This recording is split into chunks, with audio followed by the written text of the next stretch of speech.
ام المؤمنین حضرت عائشہ رضی اللہ عنہا کی تدبیر۔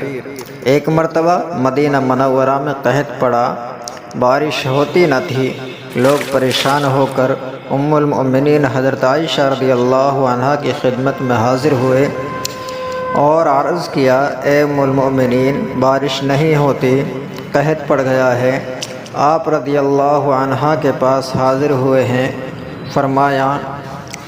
فرمائے کیا کیا جائے؟ ام المؤمنین نے فرمایا کہ حضور صلی اللہ علیہ وسلم کے قبر انور پر جاؤ، قبر شریف کے حجرہ مبارک کی جو چھت ہے اس میں سے چند ایک مقامات سے مٹی بنا کر روشن دان بناؤ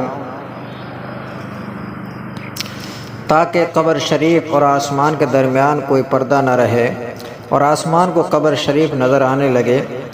آسمان جب قبر انور کو دیکھے گا تو آسمان رونے لگے گا اور بارش ہونے لگے گی۔ ام المؤمنین کی اس تدبیر پر صحابہ اکرام نے عمل کیا اور روضہ شریف کی چھت میں کچھ روشن دان بنائے تو آسمان کو قبر شریف نظر آنے لگی تو بارش شروع ہو گئی۔ اتنی بارش ہوئی کہ گھاس اگ آئی، اونٹ موٹے ہو گئے اور ان میں اتنی چربی اور گوشت پیدا ہو گیا کہ گویا وہ موٹاپے سے پھٹنے لگے۔ اس سال کا نام سال ارزانی رکھا گیا۔